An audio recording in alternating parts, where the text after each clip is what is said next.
हर हर महादेव श्री शिवाय नमस्तुभ्यम श्री शिवाय नमस्तुभ्यम श्री शिवाय नमस्तुभ्यम। भोला सब दुख काटो हमारा, हे शंभो सब दुख काटो हमारा। शिव शंकर जपू तेरी माला, बाबा भोला जपू तेरी माला के बोला, सब दुख काटो हमारा। हे विश्वनाथ सब दुख काटो हमारा, हे बासुकीनाथ सब दुख काटो हमारा, हे केदारनाथ सब दुख काटो हमारा, हे रामेश्वरम बाबा सब दुख काटो हमारा, हे मल्लिकार्जुन बाबा सब दुख काटो हमारा, हे सोमनाथ बाबा सब दुख काटो हमारा, हे भीमाशंकर बाबा सब दुख काटो हमारा, हे त्र्यंबकेश्वर बाबा सब कुछ दुख काटो हमारा, हे नागेश्वर बाबा सब दुख काटो हमारा, हे महाकाल राजा सब दुख काटो हमारा, हे बैद्यनाथ राजा सब दुख काटो हमारा, हे काशी विश्वनाथ सब दुख काटो हमारा, ओमकारेश्वर सब दुख काटो हमारा, ममलेश्वर सब दुख काटो हमारा। समझ ज्योतिर्लिंग भगवान की जय। हर हर महादेव। मैं यहाँ के स्थान देवता, वास्तु देवता, ग्राम देवता, क्षेत्रपाल देवता, समस्त देवी देवताओं से अनुरोध करता हूँ कि आप इस महापुराण की कथा में पधार कर हमें आशीर्वाद प्रदान करें और इस कथा को श्रवण करें। प्रथम पूज्य देव गणपति गणेश जी महाराज का आह्वान करते हुए उनसे प्रार्थना करता हूं कि आप प्रथम पूजता स्वीकार करते हुए इस कथा का श्रवण करें और सभी आवाहित समस्त देवी देवताओं को आने का मार्ग दें। मैं अपने भोलेनाथ का स्मरण करते हुए मैं आकाश राजगढ़िया बंसल गोतुत्पनोम उमाशंकर नारायणी देवी कांता राजगढ़िया का पुत्र सांवरिया बाबा मेरे गुरु, उनका आशीर्वाद कर उनका मनन करते हुए आज की कथा प्रारंभ करूंगा। उससे पहले मैं आप लोगों से क्षमा प्रार्थी हूं कि मैं 13 दिनों तक कथा नहीं कर पाया। इसका एकमात्र कारण हमारे चाचा बालमुकुंद राजगढ़िया जी का देहवासन हो गया। मैं उनके कर्मकांड में सम्मिलित था और कर्मकांड होने के कारण, क्योंकि यह सत्य है कि छूतक काल में ग्रंथों का स्मरण नहीं करना चाहिए, क्योंकि यह महापुराण है। महापुराण का स्मरण यह छूना अवैध माना गया है, तो इसीलिए मैंने नहीं पढ़ा। इसके लिए आप लोगों को क्षमा प्रार्थी हूँ। मैं आज अपने भोलेनाथ को स्मरण करते हुए, स्कंद देव को स्मरण करते हुए उनको सभी को अनुरोध करता हूँ कि आप अपना अपना आसन ग्रहण करें और इस कथा को सुनकर हमें आशीर्वाद प्रदान करें। मैं अपने कुल देवता कुल देवी तथा अपने श्रोताओं के कुल देवता कुल देवी का भी आह्वान करता हूँ तथा उनसे भी प्रार्थना करता हूँ इस कथा को श्रवण कर सभी पर अपनी अखंड कृपा बनाए रखें। हम लोगों ने पूर्व में जो कथा पढ़ी थी वह अर्जुन और नारद जी के संवाद का ही कुछ अंश था। भगवान शिव की सेवा में प्रस्तुत करते हैं अर्जुन, इस प्रकार महिसागर संगम तीर्थ से ये 7 लिंग प्रकट हुए। जो श्रेष्ठ मानव इस प्रसंग को पढ़ते हैं और सुनते हैं वे धन्य धन्य हैं। ये हम लोगों ने महिसागर संगम में 7 तीर्थ के बारे में जाना, 7 लिंगों के बारे में जाना और आज हम लोग आगे की कथा श्रवण करेंगे। नारद जी कहते हैं, तदंतर महिसागर संगम में जब मैंने स्थान की स्थापना कर ली, तब कालांतर में मन ही मन विचार किया कि यह तीर्थ भगवान वसुदेव के बिना शोभा नहीं पा रहा है। ठीक उसी तरह जैसे बिना सूर्य के संसार सुशोभित नहीं होता, भगवान विष्णु भूषण के भी भूषण है। जिस तीर्थ में, जिस घर में, जिस हृदय में तथा जिस शास्त्र में मेरे स्वामी भगवान विष्णु नहीं है, वह सब असत है। इसलिए वरदायक भगवान पुरुषोत्तम को प्रसन्न करके संपूर्ण विश्व पर अनुग्रह करने की कामना से इस तीर्थ में उन्हें साक्षात कला सहित ले आऊँगा। ऐसा विचार कर मैं वहीं ठहर गया और ज्ञान योग के द्वारा योगेश्वर श्री हरि को संतुष्ट करने के लिए 100 वर्षों तक आराधना करता रहा। संपूर्ण इंद्रियों को अपने वश में करने के वसुदेवामय होकर सब प्राणियों पर कृपा रखते हुए अष्टाक्षर मंत्र के जप में लगा रहा। इस प्रकार मेरा आराधना करने पर गरुड़ पर बैठे हुए भगवान श्री हरि ने कोटि कोटि गणों के साथ आकर मुझे प्रत्यक्ष दर्शन दिया।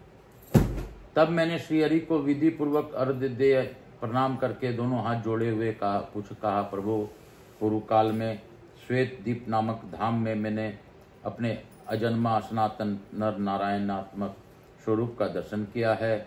जनार्दन, उसी रूप की एक कला यहाँ उपस्थित कीजिए। भगवान, यदि आप प्रसन्न हैं तो मेरे यह प्रार्थना स्वीकार करें।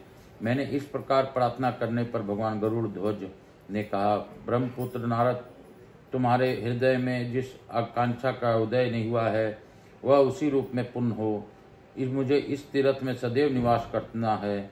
यों कहकर श्री विष्णु प्रतिमा में अपना कला स्थापित करके भगवान विष्णु जब चले गए, तब मैंने संपूर्ण विश्व पर अनुग्रह करने की इच्छा से उनके आचार्य विग्रह की स्थापना की। यथा साक्षात श्वेत द्वीप पर वासी श्रीहरि यहाँ विराजमान हैं, जो कि सबसे वृद्ध हैं, अतः वे इस तीर्थ में वृद्ध वासुदेव के नाम से विख्यात हुए हैं।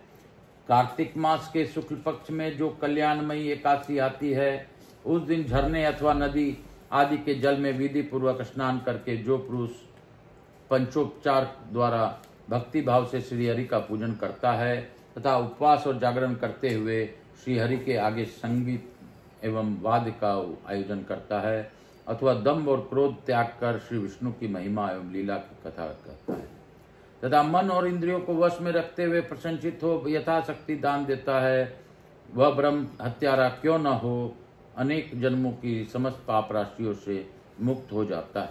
इसके सिवा अंत में गरुड़ संबंधी विमान के द्वारा साक्षात वैकुंठ धाम को प्राप्त होता है। श्रद्धा पूर्वक, प्रसन्नता पूर्वक, उत्साह के साथ आंतरिक अभिलाषा से अहंकार छोड़कर भगवान को स्नान करा, उन्हें धूप और चंदन चढ़ाकर पुष्प और नैवेद्य समर्पण करके अर्धदान देके कर प्रत्येक प्रहर में अत्यंत भक्ति भाव से भगवान की आरती उतार कर चुअर डोलाने का आनंद लेते हुए मेरी भेरी बजाते हुए पुराण कथा श्रवण पूर्वक भक्ति युक्त नृत्य करके नींद से दूर रहकर क्षुधा पिपासा तथा रसास्वादन की इच्छा से रहित होकर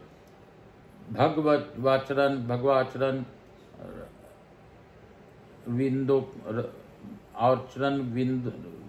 अरविंदों को सुगंध को सुनते हुए भगवत प्रिय रात्रि संगीत का आयोजन करके भगवत तीर्थ में जाकर प्राणायाम पूर्वक ब्रह्मचर्य के पालन पूर्वक स्तोत्र पाठ के समय भगवान के चरणोदक को ग्रहण करते हुए सत्य भाषण पूर्वक सत्संग का लाभ उठाते हुए तथा पुण्य वार्ता के सहित इस 25 विशेषताओं के साथ जो मनुष्य एकादशी की रात में भगवान के समीप जागरण करता है, वह फिर इस भूमि में जन्म नहीं लेता। पूर्व काल में बात इस श्रेष्ठ तीर्थ में एक ऐत्रेय नामक ब्राह्मण रहते थे। उन परम भाग्यशाली ब्राह्मण देवता ने यहाँ भगवान वासुदेव की कृपा सिद्धि प्राप्त की थी। अर्जुन ने पूछा, मुने ऐत्रेय किसके पुत्र थे, उनका निवास स्थान कहाँ था? परम बुद्धिमान ऐत्रेय ने किस प्रकार भगवान वसुदेव के प्रसाद की सिद्धि प्राप्त की? नारद जी ने कहा, कुंती नंदन, यही मेरे द्वारा स्थापित स्थान जो हरित मुनि का रहते थे, उन्हीं को वंश में एक श्रेष्ठ ब्राह्मण उत्पन्न हुए जो मांडू की नाम से विख्यात थे। वे वेदांगों के प्रांगत पंडित थे। उनकी इत्रा नाम वाली पत्नी थी जो नारी के समस्त सद्गुणों के सुशोभित थी। उनके गर्भ से जो पुत्र हुआ उसका नाम ऐत्रेय था। ऐत्रेय बाल्यावस्था में ही निरंतर 12 साक्षर मंत्र ओम नमो भगवते वासुदेवाय का जप करता था। उस पूर्व जन्म में इस मंत्र की शिक्षा मिली थी। वह न तो किसी को की बात सुनता था और न स्वयं कुछ बोलता था और न अध्ययन ही करता था। इससे सबको निश्चित हो गया था कि यह बालक गूंगा है। पिता ने अनेक उपाय से उसका समझाया, बोध कराया, परंतु उसकी लौकिक व्यवहार में कभी मन नहीं लगाया। यह देख पिता ने भी यही निश्चय कर लिया कि वह स्वतः जड़ है। तब उन्होंने पिंगा नाम वाली दूसरी स्त्री से विवाह किया और उससे 4 पुत्र उत्पन्न किए जो वेदांगों के विद्वान हुए। ऐत्रेय भी प्रतिदिन तीनों समय भगवान वसुदेव के मंदिर में जाकर उससे उत्तम मंत्र का जप करने लगे। वे दूसरे किसी कार्य में परिश्रम नहीं करते थे। एक दिन उनकी माता इत्रा अपनी सौतन के पुत्रों को योग्यता देखकर संतृप्त चित्त हो अपने पुत्र से बोली, अरे तू तो मुझे क्लेश देने के लिए ही पैदा हुआ, मेरे जन्म और जीवन को धिक्कार है। संसार में इस नारी का जन्म निश्चय ही व्यर्थ है। जो पति के द्वारा तिरस्कृत हो और जिसका पुत्र गुणवान न हो, वत्स में बड़ी खोटे भाग वाली हूँ, अतः मैं ही सागर संगम में डूब मरूंगी। मेरा मर जाना ही अच्छा है, जीवित रहने में मुझे क्या लाभ है। मेरे मर जाने पर तू भी भगवान का महामुनि भक्त होकर दीर्घ काल तक आनंद भोगना। नारद जी कहते हैं, माता की यह बात सुनकर ऐतरेय ठठाकर हंस पड़े। वे बड़े धर्मज्ञ थे। उन्होंने 2 घड़ी भगवान का ध्यान करके माता के चरणों में प्रणाम किया और कहा, माँ तुम झूठे मोह में पड़ी हुई हो, अज्ञान को ही ज्ञान मान ले बैठी हो। सुबह जो सोचनीय नहीं है उसके लिए तुम शोक करती हो, और जो वास्तव में सोचनीय है उसके लिए तुम्हारे मन में तनिक भी शोक नहीं है होता। यह संसार मिथ्या है, इसमें तुम इस शरीर के लिए क्यों चिंतित एवं मोहित हो रही हो। यह तो मूर्खों का काम है। तुम जैसे विदुषी स्त्रियों को यह शोभा नहीं देता। संसार में सारतत्व तो कुछ और ही है, किंतु अज्ञान से मोहित मनुष्य किसी और ही असार वस्तु को सार समझते हैं। तुम इस मानव शरीर के यदि सार मानती हो तो लो इसके भी असारता सुनो। यह जो जन्म शरीर है, यह गर्भ से लेकर मृत्यु पर्यंत सदा अत्यंत कष्टप्रद है। यह शरीर एक प्रकार का घर है, हड्डियों का समूह ही इसके भार को संभालने वाला खंबा है। नाड़ी जाल रूपी रस्सियां से ही इसे बांधा गया है। रक्त और मांसपेश रूपी मिट्टी से इसका लिपा गया है। विष्ठा और मूत्र रूपी द्रव्यों से संग्रह का यह पात्र है। केश और रोम रूपी तृण से इसका छाया गया है। सुंदर रंग को त्वचा से इसके ऊपर रंग किया गया है। मुख ही इसका प्रधान द्वार है। 2 आंख, 2 कान और 2 नाक की छिद्र, ये ही 6 इसके खिड़कियां हैं। दोनों ओष्ठ ही इसके द्वार को ढकने वाले किवाड़ है। दांतों की अर्गला किवाड़ बंद करने वाले किल्ली है। नाड़ी और पसीने ही नाड़ी और जल प्रवाह है। यह सदा काल की मुखाग्नि में स्थित है। ऐसे इस देह रूपी गेह में जीव नाम वाले गृहस्थ निवास करते हैं। इस घर में त्रिगुणमयी प्रकृति ही उसकी पत्नी है तथा क्रोध, अहंकार, काम, ईर्ष्या और लोभ आदि के उक्त गृहस्थ की संतान है। हाय कितने कष्ट की बात है कि जीव इस देह गेह की मोह माया में मूढ़ होकर तदनुकूल बर्ताव करता है। उसका जिस जिस विषय में जैसे मोह होता है वह सब बताता है, सुनो। जैसे पर्वत से झरते गिरते रहते हैं, उसी प्रकार शरीर से भी कफ और मूत्र आदि बहते रहते हैं। उसी देह के लिए जीव मोहित होता है। विष्ठा और मूत्र से भरे हुए चर्म पात्र की भांति यह शरीर समस्त अपवित्र वस्तुओं का भंडार है, और इसका एक प्रदेश, एक अंश भी पवित्र नहीं है। अपने शरीर से निकले हुए मल मूत्र आदि के जो प्रवाह हैं, उनका स्पर्श हो जाने पर मिट्टी और जल से हाथ शुद्ध किया जाता है। तथापि उन्हीं की अपवित्र वस्तुओं के भंडार 2 रूप इस देह ने से न जाने क्यों मनुष्य को वैराग नहीं होता। सुगंधित तेल और जल आदि के द्वारा यत्न पूर्वक भली भांति संस्कार सफाई करने पर भी यह शरीर अपने स्वाभाविक अपवित्रता को नहीं छिड़ता है। ठीक उसी तरह जैसे कुत्ते की टेढ़ी पूंछ को कितना ही सीधा किया जाए, वह अपना टेढ़ापन नहीं छोड़ पाती। अपनी देह की अपवित्र गंध से जो मनुष्य विरक्त नहीं होता, उसके वैराग के लिए अन्य किसी साधन का उपदेश नहीं दिया जाए। दुर्गंध तथा मलमूत्र के लेप को दूर करने के लिए ही शारीरिक शुद्धि का विधान किया गया है। इन दोनों गंध और लेप का निवारण हो जाने के पश्चात आंतरिक भाव की शुद्धि होने पर मनुष्य शुद्ध होता है। भाव शुद्धि ही सबसे बढ़कर पवित्रता है, वही सब कर्मों में प्रमाणभूत है। आलिंगन पत्नी का भी किया जाता है और पुत्री का भी, परंतु दोनों में भाव का महान अंतर है। प्यारी पत्नी का आलिंगन किसी और भाव से किया जाता है एवं पुत्री का दूसरे भाव से। एक ही स्त्री के स्तनों को पुत्र दूसरे भाव से स्मरण करते हैं और पति दूसरे भाव से। अतः अपने चित्त को ही शुद्ध करना चाहिए। ब्रह्म शुद्धि के द्वारा दूसरे साधना से क्या लेना है। भाव दृष्टि से जिसका अंतकरण अत्यंत शुद्ध है, वह स्वर्ग और मोक्ष को भी प्राप्त कर लेता है। ज्ञान रूपी निर्मल जल तथा वैराग्य रूपी मूर्तिका से ही पुरुष के अविद्या एवं रागमय मलमूत्र के लेप और दुर्गंध का शोधन होता है।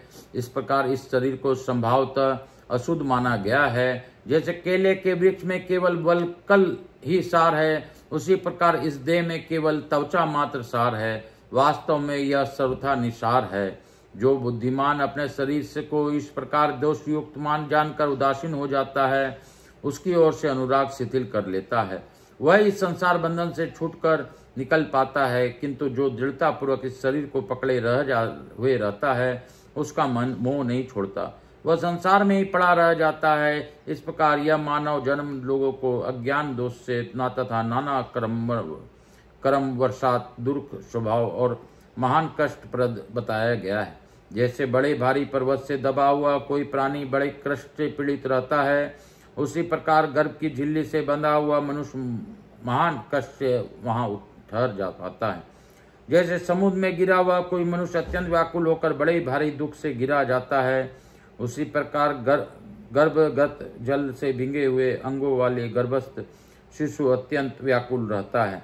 जैसे किसी को लोहे के घड़े में रखकर आग को पकाया जाता है, वैसे ही गर्भरूपी घटों में डाला हुआ जीव ठठरानल की आंच से पकता रहता है। यदि आग के समान दहकती हुई सुइयों से किसी को निरंतर छेदा जाए तो उसे जितनी पीड़ा हो सकती है उससे 8 गुना पीड़ा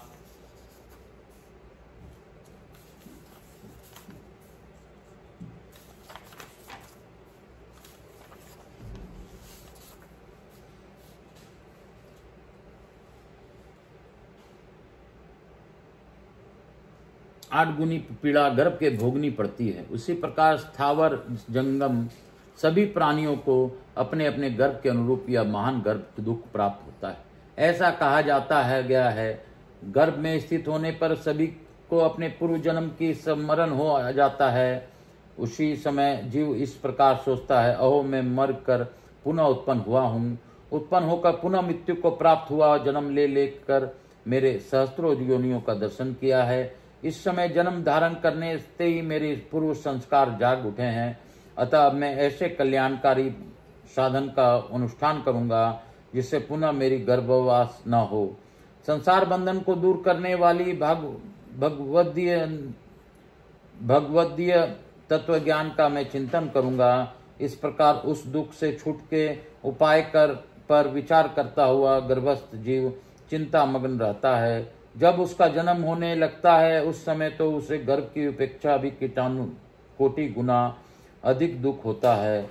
गर्भवास के समय जो सद्बुद्धि जागृत हुई रहती है वह जन्म हो जाने पर नष्ट हो जाती है। बाहर की हवा लगते ही मूर्छा आ जाती है। मोहग्रस्त होने पर शीघ्र ही उसकी स्मरण शक्ति का नाश हो जाता है। स्मरण शक्ति नष्ट होने पर पूर्व कर्मवशात जीव को पुनः उसी जन्म के शरीर आदि में अनुराग हो जाता है। इस प्रकार राग और मोह के वशीभूत हुआ वह संसार में न योग करने योग्य पाप आदि कर्मों में लग जाता है। उनसे फंसकर न तो वह अपने को जानता है और न दूसरों को जानता है और न किसी देवता को ही कुछ समझता है। अपने परम कल्याण की बालक नहीं सुनता, आंख रहते हुए भी नहीं देखता। समतल मार्ग पर धीरे धीरे चलते हुए भी वह पग पग पर लड़खड़ाता है। विद्वानों के समझाने पर भी बुद्धि रहते हुए भी वह नहीं समझ पाता, इसलिए राग और मोह के वशीभूत होकर संसार में क्लेश उठाता रहता है। जन्म लेने पर गर्भ काल में जगत हुई पूर्व जन्म की स्मृति अथवा गर्भ के दुखों की स्मृति नहीं रहती, इसलिए महर्षियों ने गर्भ दुख का निरूपण करने के लिए शास्त्र का प्रतिपादन किया है। वे शास्त्र स्वर्ग और मोक्ष के उत्तम साधन हैं। सब कार्यों और प्रयोजनों को सिद्धि करने वाला इस शास्त्र ज्ञान के रहते हुए भी लोग उससे अपनी कल्याण का साधन नहीं करते, वह अत्यंत अद्भुत बात है। बाल्यावस्था में इंद्रियों की वृत्तियां अव्यक्त रहती है, इसलिए जीव उस समय के महान दुख को बताने की इच्छा होने पर भी बता नहीं सकता और न इस दुख के निवारण के लिए कुछ कर ही सकता है। फिर जब दांत उठने लगता है तब उसे महान कष्ट भोगना पड़ता है। मूल रोग सिरदर्द, नाना प्रकार के बाल रोग तथा पुतना आदि बाल ग्रह आदि से भी बालक को बड़ी पीड़ा होती है। भूख प्यास की पीड़ा से उसके सब और अंग व्याकुल रहते हैं तथा वहीं कहीं खाट आदि पर पड़ा हुआ सोता रहता है। इसके बाद जब वह कुछ बड़ा होता है तब अक्षरों के अध्ययन आदि से उसे और गुरु के शासन से उसका महान दुख होता है। युवावस्था में रोगनामत पुरुष को संपूर्ण इंद्रियां, वृत्तियां, काम तथा राग की पीड़ा से सदा मतवाली रहती है, अतः उसे भी कहां से सुख प्राप्त हो सकता है। मोहवश पुरुष को यदि कहीं अनुराग हो जाता है तो वह ईर्ष्या के कारण उसी बड़ा भारी दुख होता है। जो उन्मत्त और क्रोधी है उसका कहीं भी राग होना केवल दुख का ही कारण है। रात में कामाग्नि जनित खेद से पुरुष को निद्रा नहीं आती। दिन में भी द्रव्य उपार्जन की चिंता लगी रहने के कारण उसे सुख नहीं मिल सकता। स्त्रियां सब दोषों का आश्रय है। यह सब भली भांति जान कर लेने पर भी जो लोग उन्हीं से मैथुन में सुख पाते हैं उनका वह सुख मल मूत्र त्याग के सदृश माना गया है। सम्मान अपमान से, प्रयोजनों का संयोग वियोग से तथा जवानी वृद्धावस्था से ग्रस्त है।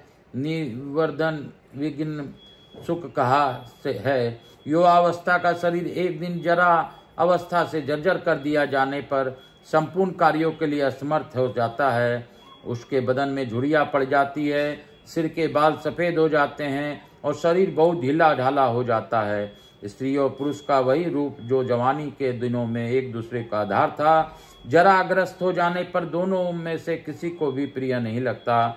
बुढ़ापे से दबा हुआ पुरुष असमर्थ होने के कारण पत्नी, पुत्र आदि बंधु बांधवों तथा दुराचारी सेवकों द्वारा भी अपमानित होता है। वृद्धावस्था में रोगांतुर परम धर्म, अर्थ, काम और मोक्ष का साधन करने के में असमर्थ हो जाता है। इसलिए युवावस्था में ही धर्म का आचरण करना चाहिए। वात, पित्त और कफ की विषमता ही व्याधि कहलाती है। उस शरीर का बात आदि का समूह बताया गया है, इसलिए अपने यह शरीर विधिमय है ऐसा जानना चाहिए। इस शरीर में अनेक प्रकार के रोगों द्वारा बहुत तेरे दुख प्रवेश कर जाते हैं, उनका पता अपने आप को भी नहीं लगता, फिर दूसरों को तो लगा ही ले कैसे सकता है। इस देह में 101 व्याधियां स्थित है। इसमें से एक व्याधि तो काल के साथ रहती है और शेष आगंतुक मानी गई है। जो आगंतुक बताई गई है वे तो देव दवा करने के लिए तथा जप, होम और दान से शांत हो जाती है, परंतु मृत्यु रूप व्याधि कभी शांत नहीं होती। नाना प्रकार की व्याधियां, सर्प आदि प्राणी, विष और अभिचार, पुरुष चरण, ये सब देहधारियों की मृत्यु के द्वारा बताए गए हैं। यदि जीव का काल आ पहुंचता है तो सर्प और रोग आदि से पीड़ित होने पर भी उसे धनवंतरी भी जीवित नहीं रख सकते। काल से पीड़ित मनुष्य को औषधि, तपस्या, दान, मित्र तथा बंधु बांधव कोई भी बचा नहीं सकते। रसायन, तपस्या, जप, योग, सिद्धि, महात्मा तथा पंडित ये सब मिलकर भी काल जनित मृत्यु को नहीं टाल सकते। समस्त प्राणियों के लिए मृत्यु के समान कोई दुख नहीं है, मृत्यु के समान कोई भय नहीं है तथा मृत्यु के समान कोई त्रास नहीं है। सती, भार्या, उत्तम पुत्र, श्रेष्ठ मित्र, राज्य, ऐश्वर्य और सुख ये सभी इसने पास में बंधे हुए हैं।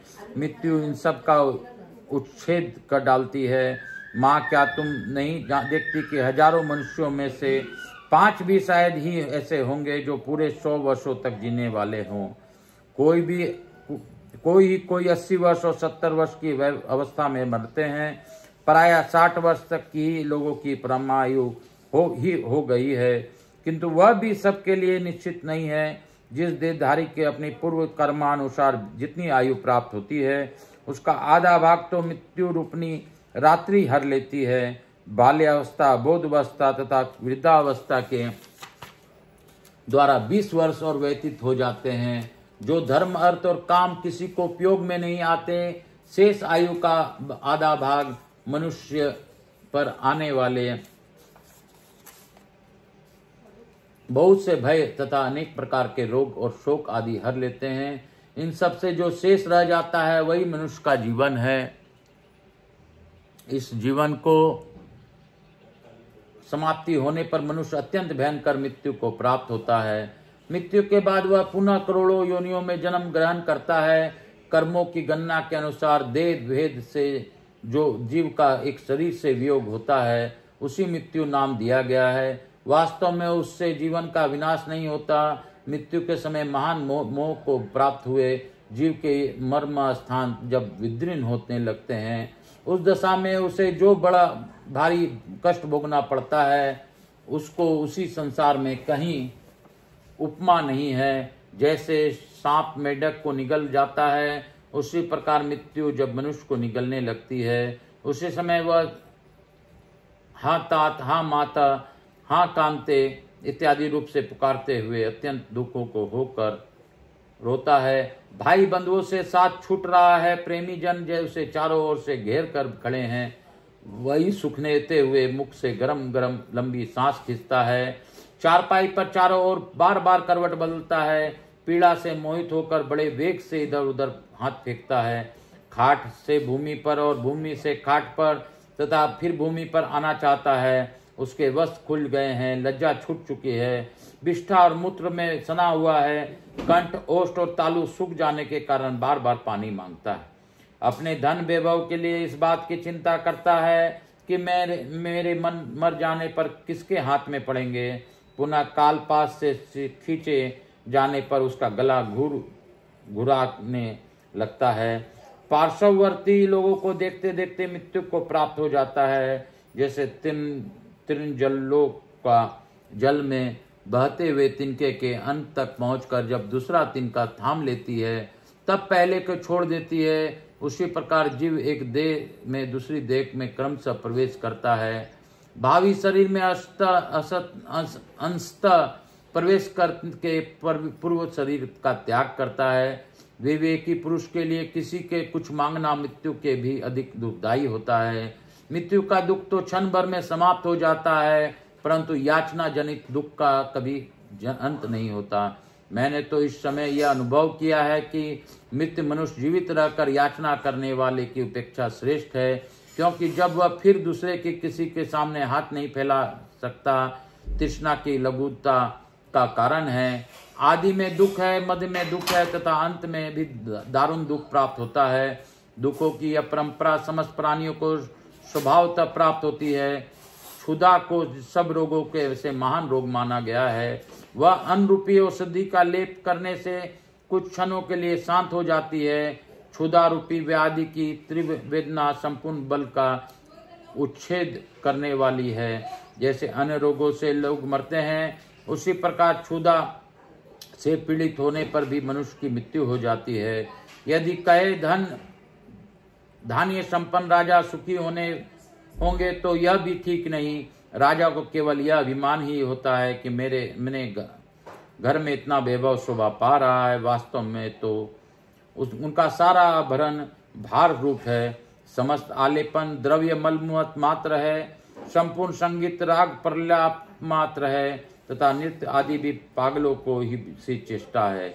विचार दृष्टि से देखने पर इन राज्य भोगों के द्वारा राजाओं का सुख कहाँ मिलता है, क्योंकि वे लोग तो एक दूसरे के जीतने के लिए सदा ही चिंतित रहते हैं। पराया राज्य लक्ष्मी के मद में उन्मत्त होने के कारण नाहुष आदि महाराज स्वर्ग का साम्राज्य पाकर भी वहां से नीचे गिर गए हैं। राज लक्ष्मी अथवा ऐश्वर्य से भला कौन सुख पाता है। मनुष्य स्वर्गलोक में जो पुण्य काल भोगता है वह अपने मूल धन के गंवा कर ही भोगते हैं, क्योंकि वहां वे दूसरा नवीन कर्म नहीं कर पा सकते। यही स्वर्ग में अत्यंत भयंकर दोष है। जैसे वृक्ष की जड़ काट देने पर वह विवश होकर पृथ्वी पर गिर पड़ता है, उसी प्रकार पुण्य रूपी मूल का क्षय हो जाने पर स्वर्गवासी जीव पुनः पृथ्वी पर गिर पड़ते हैं। इस तरह विचार पूर्वक देखा जाए तो स्वर्ग में भी देवताओं को कोई सुख नहीं है। नरक में गए हुए पापी जीवों का दुख तो प्रसिद्ध ही है, उनका क्या वर्णन किया जाए। स्थावर योनि में पड़े हुए जीवों को भी बहुत दुख भुगतने पड़ते हैं। दवानल से जलना, पाला पड़ने से गलना, धूप और हवा से सूखना, कुल्हाड़ी से काटा जाने, उनके कलो छिलकों का उतार जाना, प्रचंड आदि के वेग से पत्तों, डालियों और फलों का गिराया जाना तथा हाथियों और जंगली जंतुओं द्वारा कुचला जाना आदि उनके लिए महान दुख है। सर्पों और बिच्छुओं को प्यास और भूख का कष्ट रहता है, उन्हें क्रोध का भी दारुण दुख सहन करना पड़ता है। संसार में प्रायः दुष्ट सांप बिच्छुओं को मारा जाता है, उन्हें जाल में फंसाकर बंद रखा जाता है। माताजी, इस प्रकार उस योनि के जीवों को बारंबार कष्ट उठाना पड़ता है। कीड़े आदि का अकस्मात जन्म होता है और अचानक ही उनकी मृत्यु भी हो जाती है, अतः उनका दुख भी कम नहीं है। मृगों और पंछियों को वर्षा, सर्दी और धूप का महान कष्ट तो है ही, भूख प्यास से भारी दुख से भी मृग सदा संतप्त त्रस्त रहते हैं। पशु समूह के जो दुख हैं उन्हें भी सुन लो। भूख प्यास तथा सर्दी गर्मी आदि का कष्ट सहना, मारा जाना, बंधन में डाला जाना और डंडे आदि से पीटा जाना, नाक के छेदा जाना, चाबुक और अंकुश को मार पड़ना आदि उनके महान क्लेश हैं। इनके अतिरिक्त बोझ ढोने पर भी उन्हें बड़ा भारी कष्ट है। कार्य की शिक्षा देते समय भी उन्हें मारा पीटा जाता है। फिर युद्ध आदि की पीड़ा भी सहनी पड़ती है। अपने झुंड से जो उनका वियोग होता है और वे वन से जो अन्यत्र जलाए जाते हैं, यह सब कष्ट अलग हैं। बोलो शंकर भगवान की जय, बोलो काशी विश्वनाथ की जय, बोलो मेरे भोलेनाथ की जय। मैं आज की कथा को यहीं पे विराम दूंगा। स्कंद पुराण का यह भावपूर्वक कथा पूरे मनुष्य योनि के बारे में बताया गया है। यह आनंद पूर्वक हमें मनुष्य जीवन के बारे में समझना चाहिए। इसके लिए बाबा भोलेनाथ को हम लोग धन्यवाद देते हैं, स्कंद देव को धन्यवाद देते हैं कि यह कथा हम लोग को आपने सुनाया और यह कथा से हम लोग को ज्ञान प्राप्त हो, ऐसी मेरी भावना है। मैं लघु आरती करूंगा, उसके उपरांत हम लोग आज की कथा को यहीं पे विराम देंगे।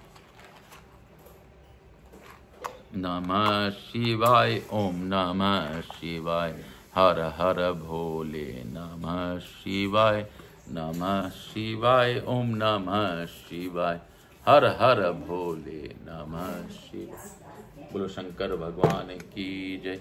कपूर गौरम करुणावतारम संसार सारम भुजगेंद्रहारम सदा वसंतम हृदयारविंदे भम भवानी सहितम नमामि स्कंदेव महाराज की जय। बोलो मेरे भोलेनाथ की जय। राम श्री राम, जय राम, जय जय राम। यहाँ के स्थान देवता, वास्तु देवता, ग्राम देवता, समस्त देवी देवताभ्यो नमो नमः। ग्राम देवता, क्षेत्रपाल देवता, समस्त देवी देवता, मातृ देवी व पितृदेव व सब पितृ देवताभ्याम नमो नमः। सर्व पितृ देवताभ्याम नमो नमः। हर हर महादेव। श्री शिवाय नमस्तुभ्यम। हर हर महादेव। भक्तवत्सलाय नमो नमः। स्कंद पुराणाय नमो नमः। मातृ देवी व पितृदेव व सब पितृ देवताभ्याम नमो नमः। कालहर दुखहर दारिधर कष्टहर हर हर महादेव। शांति शीतलीकरम अहम करिष्यति। हर हर महादेव, हर हर महादेव, हर हर महादेव, हर हर महादेव। भोला सब दुख काटो हमारा। हर हर महादेव, हर हर महादेव, हर हर महादेव, हर हर महादेव, हर हर महादेव, हर हर महादेव। काल हर दुखहर दारिधर कष्टहर हर हर महादेव। मातृ देवी व पितृदेव व सब पितृ देवताभ्याम नमो नमः। समस्त देवताभ्यो नमो नमः। मैं प्रथम पूज्य देव गणपति गणेश जी महाराज को धन्यवाद देता हूँ कि उन्होंने भारपूर्वक कथा सुनी। मैं उनसे प्रार्थना करता हूँ कि हे गणेश जी महाराज, हे लक्ष्मी जी महारानी, हे रिद्धि सिद्धि जी, हे शुभ लाभ जी, हे कुबेर जी महाराज, आप हमारे यहाँ निवास कर अखंड कृपा बनाए रखिए। आवाहित समस्त देवी देवताओं से अनुरोध करता हूँ कि आप हमें आशीर्वाद प्रदान कर अपने स्थान को गमन करें, पुनः बुलाने पर पधार कर आशीर्वाद प्रदान करें। मैं अपने भोलेनाथ, अमैया पार्वती, स्कंद देव को धन्यवाद देता हूँ। उन्होंने हमें भावपूर्वक कथा करवाई। जो भी कथा किया उससे हम सभी को कुछ न कुछ जानकारी मिले, ऐसी मेरी भावपूर्वक प्रार्थना है। हे स्कंद देव, आज स्कंद पुराण हम लोग पढ़ पाएँ, इसके लिए बाबा भोलेनाथ ही की कृपा है, वन्यथा मेरे में तो कोई क्षमता नहीं है कि मैं पढ़ सकूं। काल हर दुखहर दारिधर कष्टहर हर हर महादेव शंभो शंभो। आप सबों पर बाबा भोलेनाथ की कृपा बनी रहे। इसी के साथ मैं बाबा से ये मांगता हूँ कि बाबा सब पर अपनी अखंड कृपा बनाए रखें, मेरे श्रोताओं पर विशेष ध्यान दें, मेरे व्यवसाय में मेरे से जुड़े लोगों को सभी पर अपनी अखंड कृपा बनाए रखें। मेरे व्यवसायी गणों को, जो भी मेरे से व्यवसाय में जुड़े हैं, उन पर अपना विशेष कृपा दृष्टि बनाए रखें। और जो भी मेरे व्यवसाय से जुड़े मेरे साझेदार हैं, सब पर अपनी अखंड कृपा बनाए रखें। व्यापार का सभी को आनंद प्राप्त करें, सभी को निरोगी काया दें, और जो भी इस कथा का श्रवण करें उनके दुखों का हरण करें। काल हर दुख हर दारिद्र हर कष्ट हर, हर हर महादेव। शंभो शंभो हर हर महादेव।